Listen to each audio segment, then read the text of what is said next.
Welcome back, everybody, to another beautiful day down here in South Florida, and also welcome back to the greatest show on earth, and that is the Miami Boat Ramps channel. And today we are visiting Point Marina.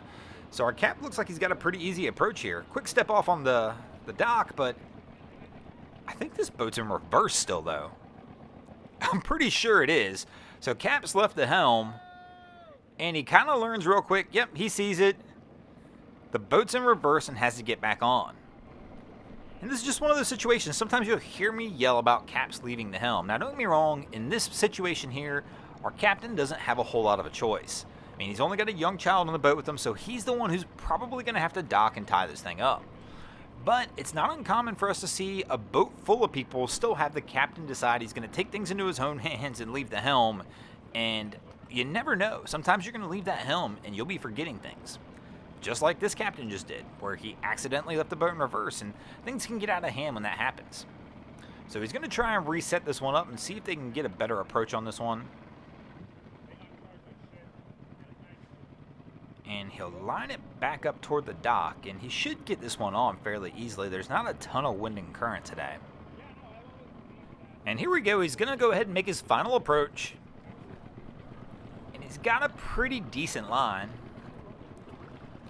Coming in with the slow roll approach, but we should be good to go on this one as long as he puts it into neutral this time.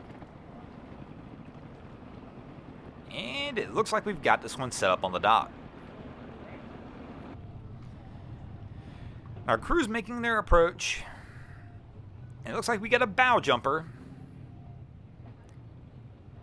Coming in to try and fight the current a little bit, so a little bow first steep angle. Oh, my man almost falls. But he's able to hold on, but he's grabbing that bow line awfully taut. He probably needs to leave a little slack in it because our guy's going to have a little bit of a tough time getting this stern back around if he holds it that close to the dock. And we can see it, the stern's kicking out because of this. But Cap almost looks like he's reversing in the wrong direction as well. So our guy with the bow line is going to tie this one off, but here we go. He's going to leave a little slack now.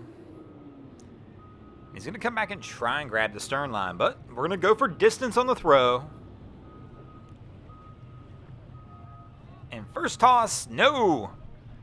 But our guy's going to get in the water. He's going to get a hold of this one. And they'll be able to get this one pulled back over as well. I don't know about sticking my hands in the water here, though. That doesn't seem like the best idea with a 10-foot croc hanging around.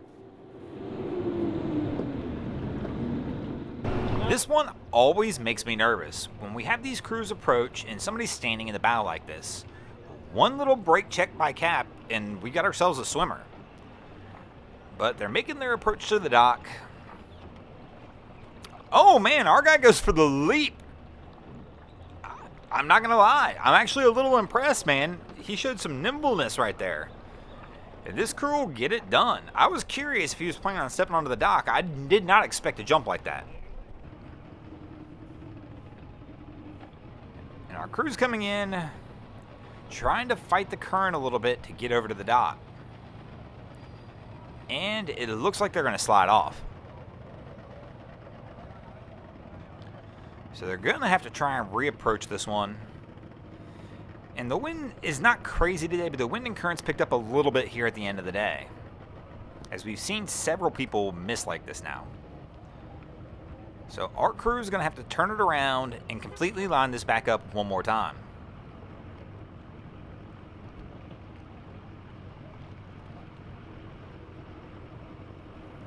I'm curious if they decide to move to another dock, though, where the wind and current will push them in. I mean, there are open spots just on the other side of the dock that they were even on they could go to, and if they just line that one up, the wind and current should just push them in.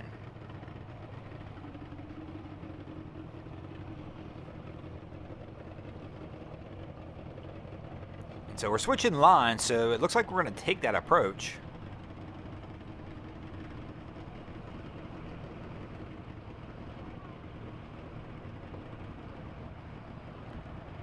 And he's coming in, and this is usually the smarter move, but it looks like he's overcompensated, and the wind and current's got him. He's coming in a little hot, but we've missed our line. And now we're going to have to push off the dock.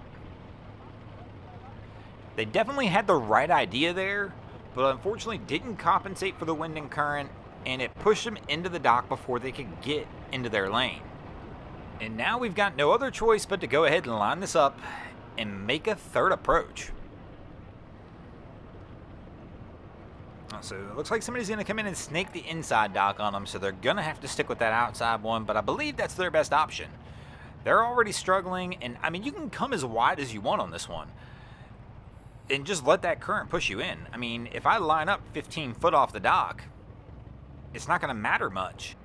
And we're starting to get to that rush hour here at the end of the day with everybody coming back in and trying to get their boats put up. And this blue water looks like they're going to come over and they're going to attempt to dock on one. And one's been a complicated dock today because of the wind and current. It's pushing from the right to left across your screen. And because it's one of the narrowest dock spots, that makes it difficult because you've got to come in at kind of a heavy bow first angle. But oh, these guys, the current's got them and they're going to have to push off the boats on the other side. And this is what makes one difficult on a day when the wind and current's going this way. Is all of a sudden you have a tough time getting back over to the dock. I'm curious to see how this crew's going to do. So he's going to make his turn and start heading that way. We've got to watch, make sure we don't hit the stuff behind us. And it looks like they're actually, he might have this one better than most. So they missed up front, but typically when I see people miss up front on this dock, they struggle to get back over to one.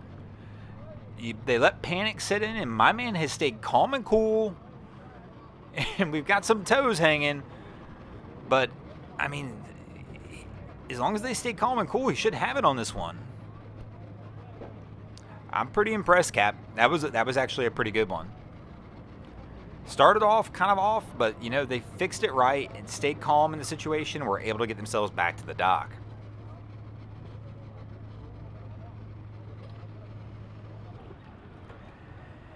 And we've got one miss, but they're drifting off, so he's going to have to go for some distance on this one. And the second attempt was half-hearted. And our cowboy nails it on the third shot. This is a good technique for people to institute if you've never done this. If you're just being able to get close to a dock, give yourself a little slack. Even if there's just a cleat there, just give yourself a big enough loop and try and toss it over that cleat and pull yourself in. Especially if you don't have a boat hook on the vessel, but my first idea would be buy a boat hook. It's one of the greatest tools you can use in boating. But these guys will get this one put up.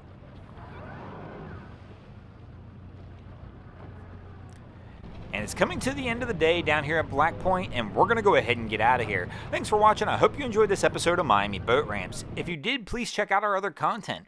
We have Wavy Boats, who does a bunch of great things down at Haulover Inlet. My channel, Broncos Guru, do some great comedy boating videos over there as well. And of course, we've got Boats vs. Haulover, where Man and Machine take on Mother Nature down at Haulover Inlet, Miami, Florida. And if you guys haven't already, go ahead and drop an anchor on the subscribe button here.